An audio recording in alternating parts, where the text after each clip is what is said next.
What is up, YouTube? Welcome back to another video. Today's video, guys, is actually, it's not a re-upload because I deleted all my old content, but it is a video I did in the past, going through my testimony and how I found God, guys.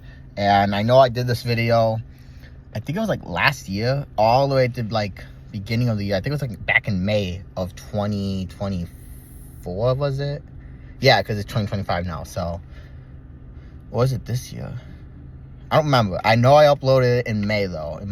It was either last year or this year. I forgot what year it was. But today we're going to be talking through my testimony, guys, how I found God. And this testimony isn't going to be as crazy as other people's testimonies. Like, I like watching people's testimonies, but some of these people, I'm like, wow, that's like insane. Like, I never did any drugs, guys. I didn't do any of that, like, crazy stuff. I didn't party or any of that stuff. I didn't get addicted to any of that stuff. So if you're looking for like a really entertaining story, I would go to a different video, to be honest, because there ain't gonna be a lot of entertainment from this video, except if you're just trying to hear a story of my life, basically. But let's run through why I found God. And I do believe that everybody should have a Bible. Everybody should be reading a Bible every single day. I have my Bible with me right here. I also have like a whole TikTok account, guys.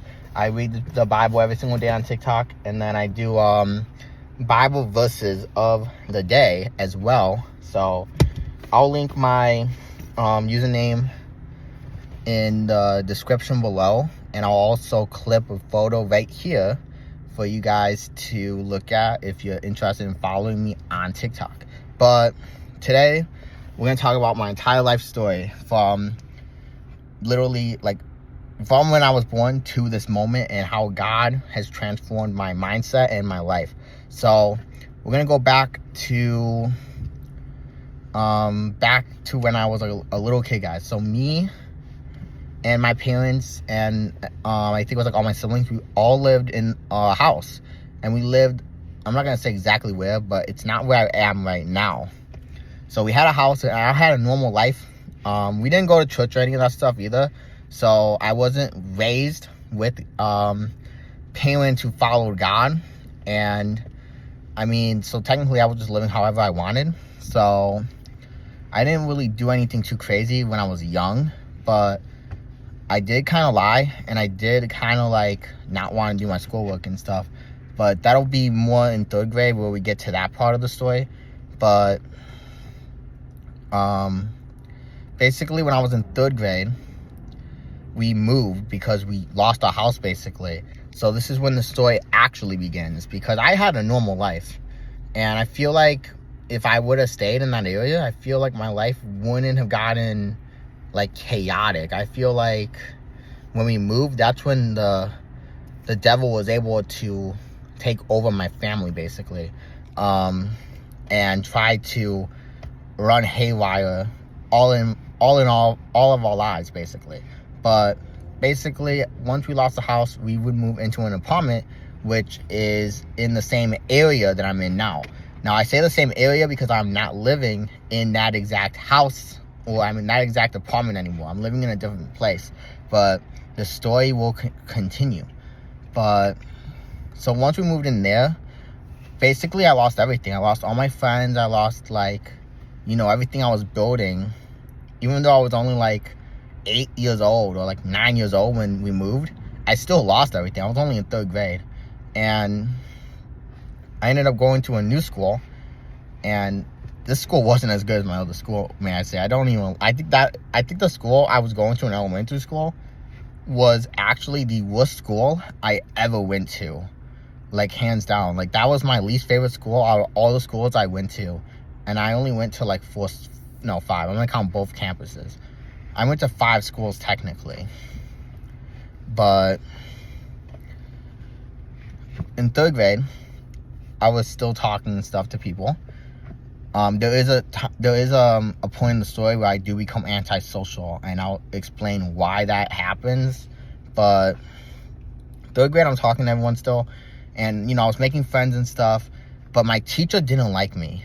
But I also take responsibility in the blame, because technically speaking, I didn't do any of my homework. I didn't want to do homework anymore. When I was like a younger kid, I kind of like had like, I was kind of more like a kid that needed like special help and needed to be pulled out of class to do like other stuff because I struggled with like speech and some other problems that I was having, which I never actually did graduate speech. I never got that R sound down. So that's why like when I'll talk and I try to do the R sound, it'll come out as a W. I'm not doing that on purpose. That's literally just something I don't know how to do. All right, so as I was saying before I was really interrupted by my phone, I never got the R sound down, and I was always getting put out of class. And because I was always getting put out of class, like before we moved out of my out of the house, my mom was always like on top of me and making sure I got my homework done and stuff. So on school days, I would do school at school, and then I would go home and I would do schoolwork until bed basically because I had to do the extra work. And I didn't like that. So in 3rd grade, my mom kind of wasn't concerned about my school life anymore. So she just, I don't know why she wasn't concerned about my schoolwork anymore, but she just stopped, controlling the school stuff. And I was like, you know what? I'm not going to do my homework today. So I didn't do my homework. And then the teacher would give me like missing assignment notes. And my desk, guys, you should have seen my desk in 3rd grade. It was really messy. There was one day when the teacher had to dump the desk out, and there were like love notes from some girl because you know how like when you're new at school and everyone has a crush on you, yeah, something like that happened. So there was a girl writing me like love notes, but I wasn't even reading them because I was like, I'm too young for this stuff. I just threw them in the desk. I threw them in the desk and I never read them because I'm like 8 years old, like I'm not looking for no serious relationship. So I never read those notes. I kind of wish I would have read those notes though. But oh well, it is what it is. But basically I would shove the missing assignment notes in the desk, and then it would be like as if my mom never was signing them. Like that's how the school took it. But technically she wasn't even seeing them. Then there was like one day when my teacher was like, she just said that I was gonna get a detention. So she gave me a detention, and the first time I got a detention, I just hid it under the desk, like my missing assignment note. But then she gave me another one, and that time she called my mom. So there was really no way out once the second detention actually happened. So I had to go to school early for missing assignments. And I remember the detention too. It was kind of like a joke if you ask me, because the teacher was there and all she said was, I want you to look in the dictionary, look up the word responsibility, write the definition, and then use it in a sentence. That's what the detention was. It was like an hour. I did it in like 5 minutes, and I told her I'll be more responsible from now on. Yeah, that teacher did not like me, but, it is what it is. Not everyone's going to get along, But 4th grade, 4th grade was a normal year. I still talked. It was 5th grade. That's where everything went south. Well, not south, but like I stopped talking in 6th grade. So in 5th grade, I was still talking to everyone, and I talked to everybody in my homeroom and stuff. And we had this thing called music class where you would just sing songs, and the songs were actually really good. They had like 50 Nifty United States, and they had like other songs. I don't remember half the songs, but I kind of wish like I knew the names of some of them, because some of them get stuck in my head still to this day, but I don't know the name.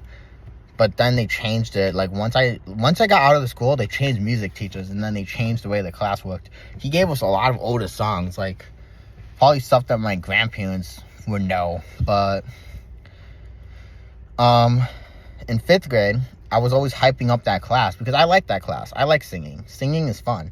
But nobody else liked to sing, I guess. I mean, 5th graders, what do you expect, They don't care about singing. They rather just play video games and not be at school. I always loved school as well, and I always loved work. Those are two things. I don't know why, I just love the grind. Like, I can't explain it. Maybe it's just, like, the entrepreneur spirit in me, like, getting stuff done and doing stuff. being productive, I like doing that. I don't like sitting around doing nothing and stuff because it makes me get tired. And I don't like being in the house all day either because I feel like nothing gets done when I'm in the house all day. So I was always telling people, don't forget to sing in music and stuff. I just wanted them to get a good grade. And I wanted everyone to have fun in school, but they didn't want that. So the entire class, guys, turned on me. They didn't want nothing to do with me. They didn't want me talking to them. They didn't like me. And they made it known. Like, I knew that they didn't like me. They made it very well known. Like, they made me know, like, hey, we don't like you. Like, they literally would, like, say stuff like, hey, we don't like you. And stuff like that. So when the yearbook came out that year, I would get a yearbook every year. And I had, like, this tradition of going around my homeroom class and having everybody sign it. So in 5th grade, I had to do it again because I do it every year. And I was like, well, if I use a Sharpie, I already knew before I even had the first signature in that yearbook. I said, if I give them a Sharpie, they're all going to write hate comments. I already knew. And I said, and my mom and dad are going to see that. And they're going to say, what the heck happened? Why does he only have hate comments? And I also get teacher signatures. So, and I usually did the teachers last. So if they saw the hate comments, everybody would get in trouble, basically, for writing all hate comments in my yearbook. So to protect the other kids, I used a pencil and had all of them sign first. And they put a lot of stuff. I wish I still had this yearbook, but I erased it all and I put positive stuff. That way they didn't get in trouble. But there was one person who literally, he put like, have a horrible summer. So I changed it to have a great summer. I mean, I wasn't being delusional. I knew that the class didn't like me, but I also knew that if the wrong people saw what they were writing, they would go after the kids that wrote the stuff. And then one person literally just put, I hate you. Like, literally, he put it, like, in all capital letters. He's like, I hate you.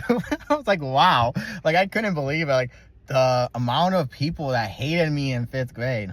It was, like, the first time, like, I actually had people hating on me, too. I didn't even know if, like, people knew what that actually was back then. But they let me know, like, hey, we don't like you. And I didn't even let it get to me. Like, I was just like, whatever. Like, I don't care if people like me or not. And then at the end, I gave my teachers the yearbooks, and they were like, oh, you used a pencil?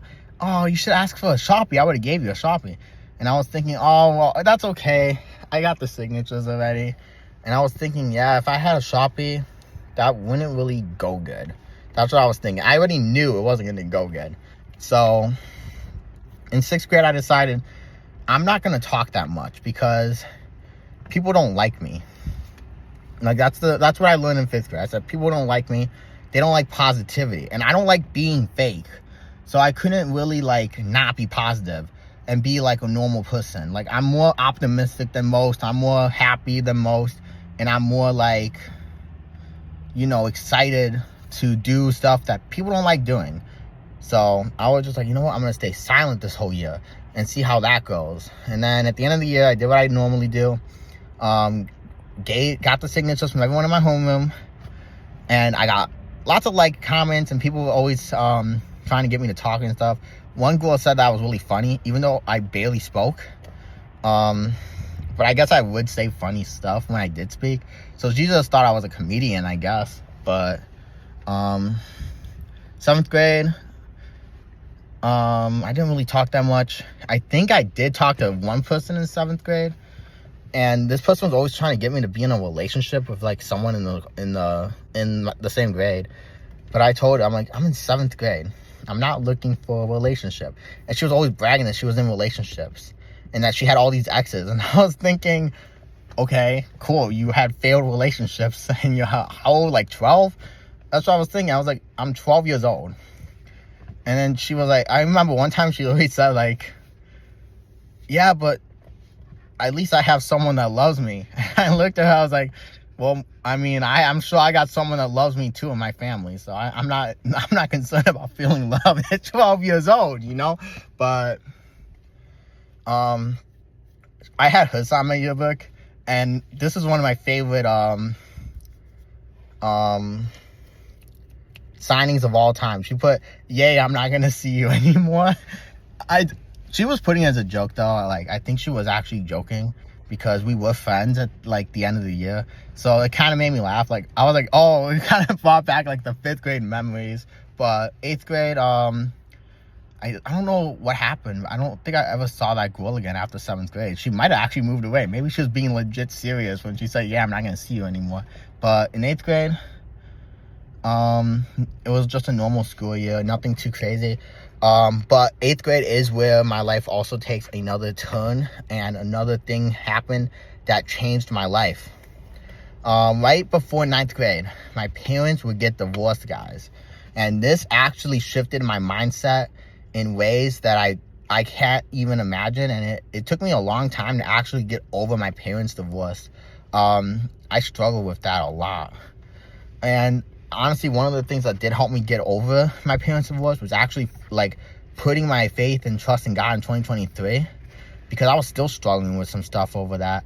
But I had to read the Bible all the way through to actually understand like why things happen the way they happen, and also like God's entire opinion and God's entire mindset when it comes to divorce. So I understand that a lot of these divorces that happen nowadays aren't real reasons to get divorced. So it was just more sin, meaning it was another devil attack. So I was able to have peace because I knew that Satan was attacking my family once again. So my parents would get divorced, and basically it was because my mom didn't want to be with my dad anymore. That was the reason. I'm not going to sugarcoat it. I'm not going to, protect anybody. That's the reason it happened. Neither of my parents did anything wrong in the relationship. My dad would also protect my mom by saying that they grew apart, but in actual reality, she didn't want to be with my dad anymore. That's the real reason they got divorced. And my dad always did what was right for my family. He did right by all of us. He never did anything wrong. He's still in my life today. So is my mom. I talked to both of them. I'm cool with them both. Even though we had our struggles and stuff, but we're all adults now, and I had to come to peace, and it took me a while longer to actually come to peace with the situation. But basically what happened was I would go into 9th grade depressed because of the stuff I was dealing with, not just like in school but outside of school, because at the same exact time one of my close friends from 4th grade would actually, like, I don't know why this even happened, but like he just wanted nothing to do with me in high school anymore. Like, and it was like out of nowhere. Like, he was still talking to my other friends too. He just didn't want anything to do with me. And I think that was kind of weird, and also was kind of uncalled for. Like, it was like my parents got divorced, and then all of a sudden he was too good for me. I was like, wow, like, couldn't even believe it. But you can't write this stuff up, guys. But basically at the same time, I'm also dealing with having to go back and forth between my mom's house and my dad's house on weekends. So my dad would see us on weekends, my mom would have us on weekdays. And then my dad would be living with his grandma. So it was my dad, his great grandma, his aunt, and then his uncle. So it was all them. We would see them on weekends, and they also had 2 dogs. And then it would just be my mom and me and my siblings on weekdays. And I was like, I didn't really want to talk to anybody, so I just hid behind music. And the music I chose to hide behind was not the right kind of music you want to be listening to.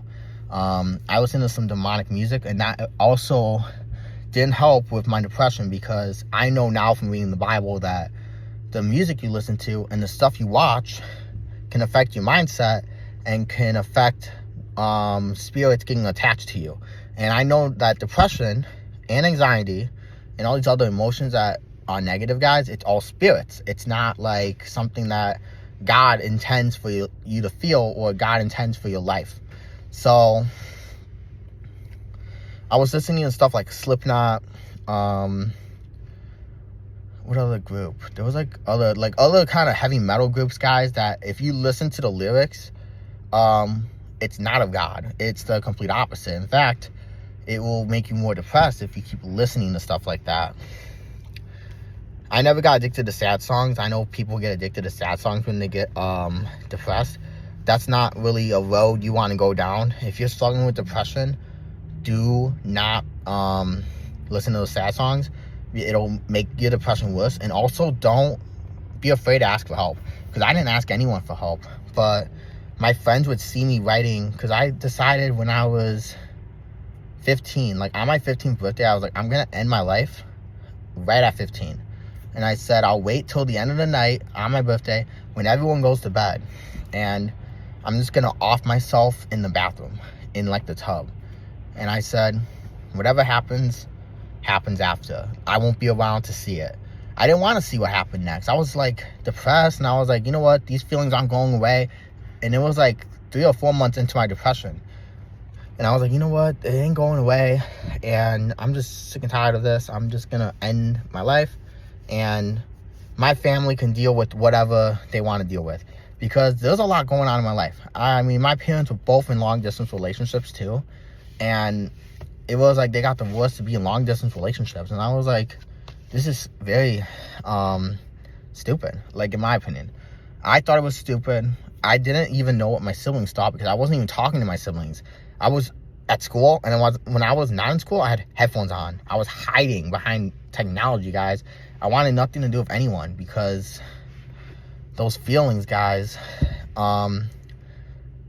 they're real, and they will drown you. And another thing the devil likes to do is use isolation to his advantage. Isolation could be good if you're using it for the right things.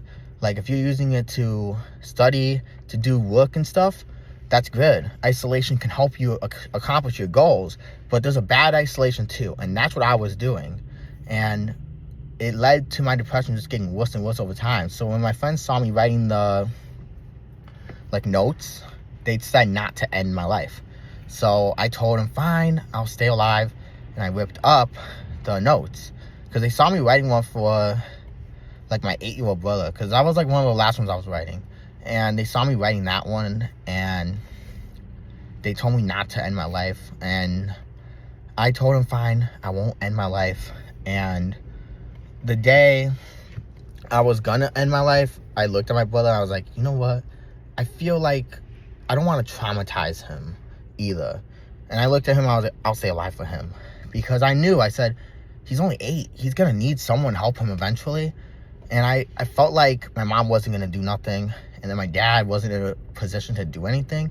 So in that moment, I told myself, you know what? In that moment, I was like, I'll put it on myself to take care of him. And from that moment on, I was like, you know what? I'll find a reason to stay alive every single day.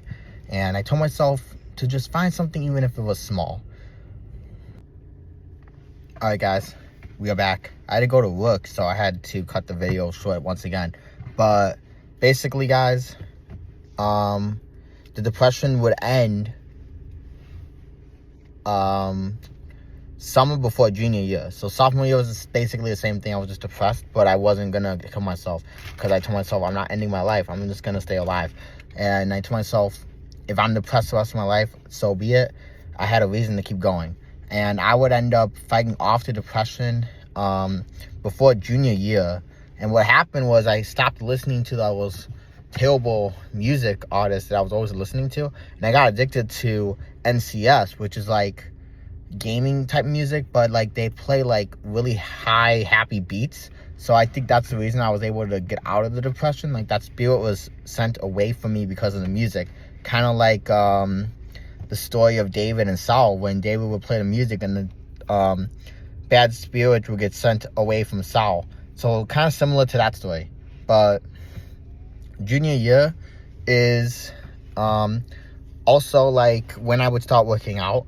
I'm really big into fitness, guys. I go to the gym 5 days a week, and the gym is my life. Like, no joke. Like, I try to go to the gym every single day. I am going to be doing my off season, though. I don't go after Christmas, and I usually take like a month off because of the New Year resolution people. But I'll probably rent out a gym pod and do some videos for you guys on workouts and stuff, because I know working out's gonna be getting popular very soon for a few weeks.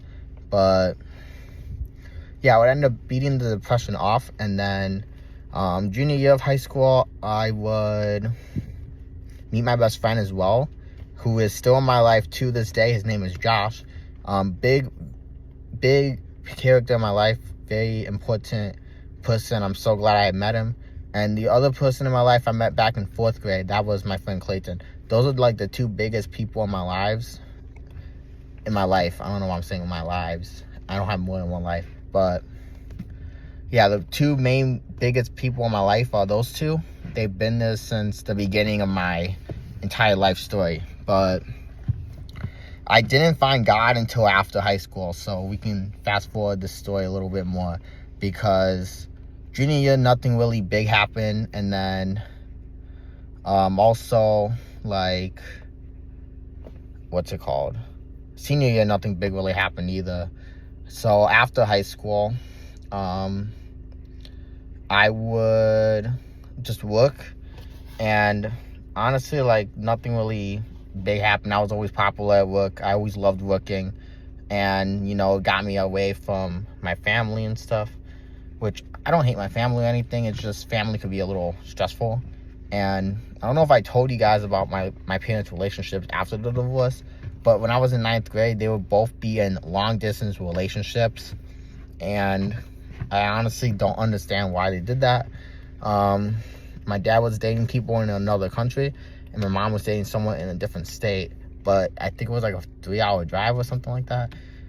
Both relationships would fail regardless, and I would be in a long distance relationship too eventually, but that one didn't really, I don't know, I didn't really take it seriously. It was kind of like a joke, and I broke up with her because I knew we were never going to meet, especially when COVID hit, which we're going to talk about COVID. So COVID is when I started waking up a little bit, and COVID woke up a lot of people. And like, I honestly don't believe COVID is what they told us it actually was. I got my theories, but I'm not here to do conspiracy theories. I'm just here to tell you guys the story of how I found God. And COVID is when I started waking up, and I realized, I said that we've been lied to, like, no joke. And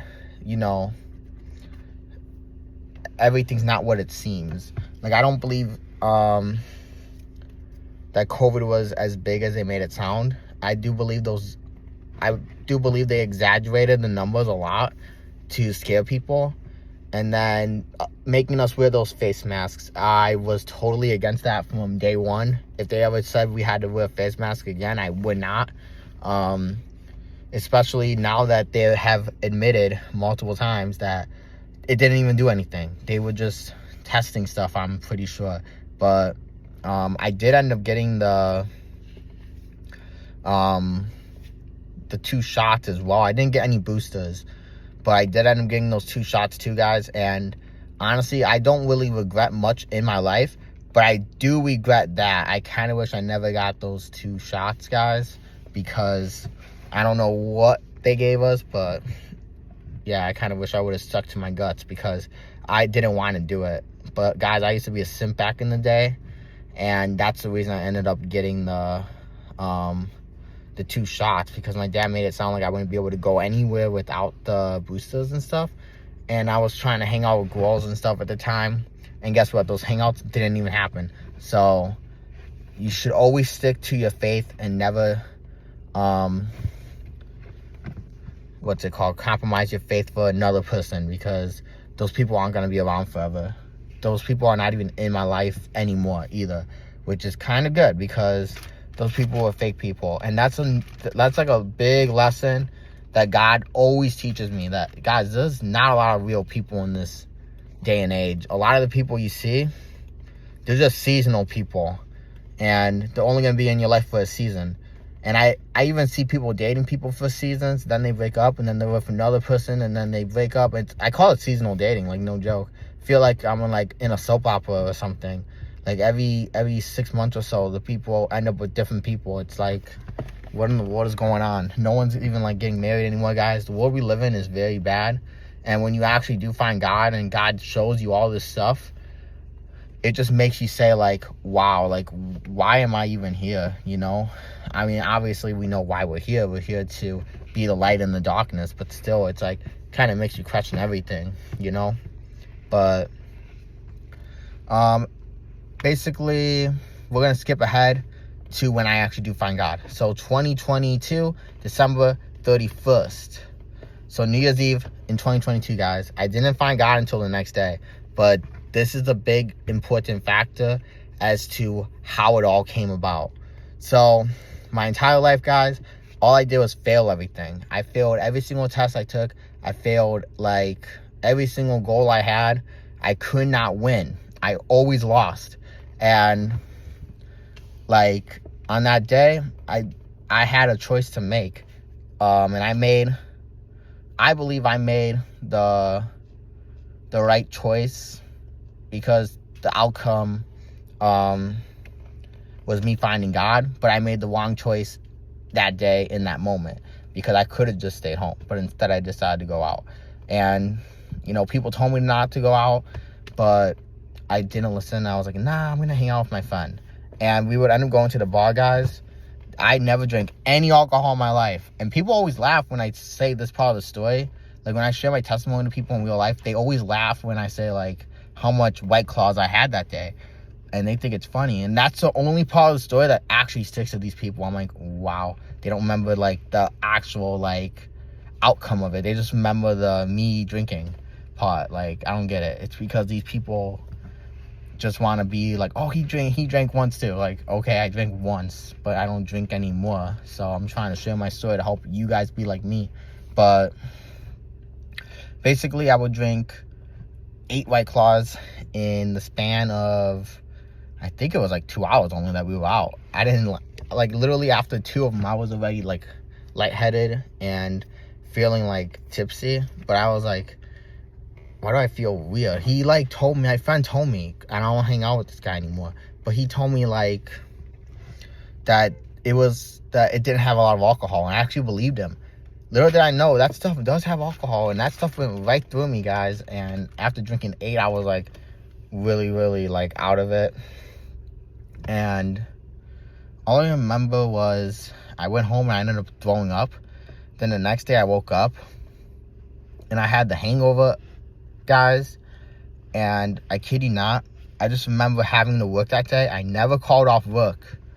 And I was like, I am not losing my undefeated streak, because I decided to make a stupid mistake and go out to a bar and get drunk on New Year's Eve. Like, seriously, like I worked in a retail place back then, guys, and I was like, I'm not gonna lose my undefeated streak and calling off. I would end up losing my undefeated streak and calling off eventually, but it wasn't that day. So I looked up at the sky that day and I told God, I said, you know what? Show me the way of life, and I'll change my ways. I said, I'm sick and tired of being a loser. I want to change my life. Like, people who would never text me back, guys, and like I was just sick and tired of it. Like I was like, I'm sick and tired of the things that aren't of God in my life. And in that moment, I told God to just help me find ways to change my life. So I would start actually taking the Bible seriously. I carry this thing with me everywhere I go, guys. I kid you not. The Bible is with me right here. It's in my car. I read it every day. And it's one of the most important parts of my day. It's one of the most important parts of my life, is praying to God, talking to God, reading that Bible, and listening to godly music. I even listen to music from like worship music now, guys. Like, it's no joke. I take my walk with God very seriously. If I ever get in a relationship, that person has to follow God, like, kind of like really seriously. Like, I'm talking like this person has to follow God full-hearted too. Like, God should be more important than me, because God's gonna be more important than her. That's what I mean when I say like God has to be that important for that person too. It can't just be like someone that's in the world, and like I can't date someone that's in the world. And that's why like my options are very slim now, because girls don't really take God seriously. And especially like when I look around, I see people that say that they believe in God, but their actions don't back it up. Your actions have to back it up too. But like people say they like God, but they don't read the Bible. They don't pray. They don't listen to worship music. They're just in the world, and you can't play both sides. I tried that, guys. I tried playing both sides with God and the universe. You can't believe in the universe and God. The two contradict each other, guys. You can only believe in one.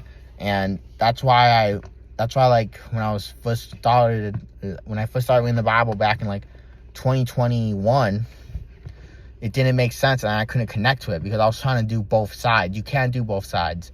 You have to choose one. And in 2023, I said I choose God.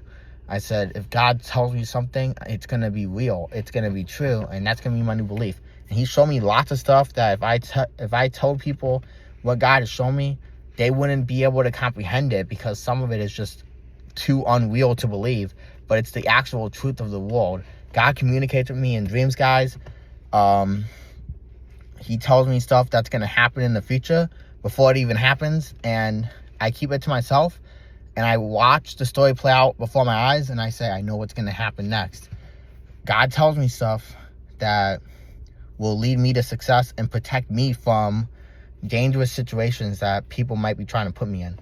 And, like, to protect me from getting hurt emotionally or spiritually or any of that stuff, God will show me in advance, hey, this person's gonna be betraying you soon. Cut them off. Or don't hang out with this person. This person is not from me. So God will show me stuff now, guys. It's no joke. But in 2023, I knew that I had a lot of fakeness in my life. I had a lot of fake people in my life. And God showed me that these people were actually going to betray me. So what I did was I would end up leaving where I was at the time and go somewhere else. And I had a lot of success at all the stuff I did since 2023. I worked 2 jobs twice, guys, and I passed tests that I could not pass before I followed God. Like I followed in 2022, I took a test twice to become a personal trainer, and I failed it both times. And I was close to passing, but the thing was, I wasn't good enough. And just having God on my side, like this year when I took that test, guys, I kid you not, I ended up passing it. And I didn't even, I thought I was going to fail because I didn't even know the answer to the first question. I was so scared. I was like, man, it's going to happen again. And I said, maybe I'm not meant to do what I want to do. But then at the end of the test, I passed, guys. And then I would pass the test to become a virtual trainer. Now I'm a nutritionist too. So I'm just on fire, guys, and God has gave me the success. And honestly, if you have not found God, you have to turn away from this world and you have to find God. God is the most important thing that you could let into your life, and he cares about you and he loves you and he will protect you from everything. Find God today, guys. I recommend it. If you don't believe in God, I challenge you to just pray one prayer. Just ask God, are you real? If you are, show me. And God will show you. I promise you. But anyway, guys, that is it for this video. I hope you guys enjoyed. And this was my testimony video. It's kind of longer than my original one. And I didn't really take a lot of notes this time. So I was just kind of freestyling in my mind. But anyway, guys, hope you guys all enjoyed. I will see you guys in the next video.